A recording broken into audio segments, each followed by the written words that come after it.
nom est Gilles Dupuis, je suis PDG du Centre de liaison sur l'intervention et la prévention psychosociale, le CLIP. Alors, merci d'être là en grand nombre. Le but de l'initiative, c'est de démontrer le travail que l'on fait avec les milieux pour construire les savoirs, co-construire les savoirs et aider les organismes à bénéficier des savoirs, soit qui proviennent de la recherche, ou des savoirs tacites, ou des savoirs qui se co-construisent en même temps qu'on travaille avec les milieux. C'était la première fois que tous les organismes qui font du transfert de connaissances étaient présents en même temps dans la même salle pour discuter de ce qu'ils font, discuter de leur processus, discuter de leurs bons coups, de leurs difficultés, des partenaires avec qui ils travaillent. C'était aussi la première fois qu'on avait des représentants d'organismes subventionnaires et de ministères. C'est la première fois que ça se passe. Mon nom, c'est Benoît Lévesque, professeur émérite.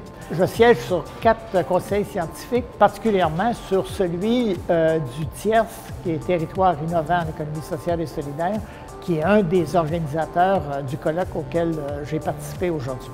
Je travaille avec les acteurs dans la recherche-action, de la recherche en partenariat depuis pratiquement 40 ans. Lorsqu'on travaille avec les acteurs, les chercheurs ne sont pas les seuls à avoir des connaissances. On a des connaissances scientifiques, mais les acteurs ont des connaissances de savoir, d'expérience. Si on combine ces deux formes de savoir, on arrive à de meilleures compréhensions de la réalité. Dans les 30 dernières années, on a travaillé beaucoup à mettre sur pied des innovations dans un contexte qui était celui de l'ouverture des marchés, de la reconfiguration de l'État. Ces innovations-là ont atteint aujourd'hui leur maturité.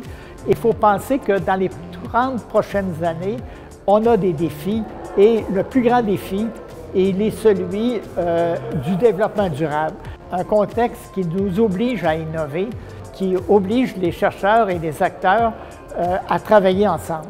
Il faut une vision très systémique, voire holistique pour comprendre ce qu'il faut faire. Vincent Van Scandel, je suis directeur général du TIES. TIES, c'est Territoire innovant en économie sociale et solidaire. Quels sont les défis pour l'innovation sociale? Il y a une nouvelle vague d'innovation sociale qui est en train d'émerger. Et donc, il faut pouvoir se parler, savoir où sont les convergences, les divergences, pour inventer ces autres façons de faire consciemment. David Bourdal, je suis directeur général du CIRAD, le Centre d'initiation à la recherche et d'aide au développement durable, qui est un centre collégial de transfert en pratiques sociales novatrices. Les défis auxquels nous faisons face, c'est principalement l'ouverture des acteurs aux nouvelles pratiques d'intervention et de recherche, qu'ils soient capables de s'adapter au temps que ça prend pour développer une pratique, l'intégrer et la mettre en œuvre. Je m'appelle Linda Saint-Pierre, je suis présidente directrice générale du Centre de transfert pour la réussite éducative du Québec, le CETREC. La mission du CETREC est de promouvoir l'innovation et le transfert des connaissances afin de stimuler la réussite éducative. Nos 2 points d'ancrage sont les pratiques innovantes et les connaissances scientifiques. Je m'appelle Nadine Arbour, je suis la coordonnatrice d'ECOB.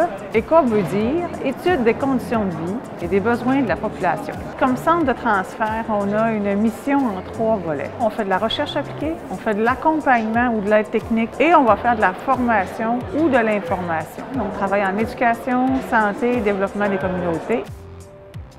Je suis Élise Tousignan, je suis la directrice du CERC, qui est le Centre d'études en responsabilité sociale et éco-citoyenneté, un centre de transfert technologique de pratiques sociales innovatrices. Nous, notre mission, c'est d'accompagner puis de favoriser les changements de comportement et de pratiques, soit au niveau des individus ou au niveau des organisations et des entreprises. Je suis Maryse Lachapelle, je travaille pour le CRISPECH en tant que coordonnatrice de la recherche. Le CRISPECH, c'est le centre de recherche pour l'inclusion scolaire et professionnelle des étudiants en situation de handicap. Le CRISPECH a pour mission l'avancement des connaissances, mais aussi la promotion des pratiques sociales qui vont favoriser l'inclusion des personnes en situation de handicap dans la société. Josée Baudouin, vice-présidente au CEFRIO, le Centre facilitant la recherche et l'innovation dans les organisations. Alors, le CEFRIO a pour mission de contribuer à faire du Québec une société qui utilise le numérique comme levier d'innovation sociale et organisationnelle. Mon nom est Simon Dugré, directeur du Centre d'innovation sociale en agriculture au Cégep de Victoriaville. La mission du Centre d'innovation sociale en agriculture est de piloter des projets de recherche appliqués ayant une pertinence pratique pour le secteur de l'agriculture et de l'agroalimentaire du Québec. Je suis Thomas Gullian, je suis directeur de l'Institut de recherche sur l'intégration professionnelle des immigrants du Collège de Maisonneuve. Le défi le plus important auquel on est confronté, c'est d'avoir la capacité de répondre à l'ensemble des besoins qui nous arrivent, parce qu'on est dans un champ, l'immigration, où il y a beaucoup de besoins d'innovation. C'est donc de pouvoir répondre à l'ensemble de ces besoins en ayant le financement adéquat pour le faire. Un des plus grands défis qu'on va avoir, ça va être de bien évaluer ce qu'on fait pour démontrer aux organismes subventionnaires, démontrer aux milieux preneurs, mais démontrer aussi au gouvernement l'utilité d'investir dans l'innovation sociale. Investir dans l'innovation sociale, ce n'est pas une dépense, c'est un réel investissement.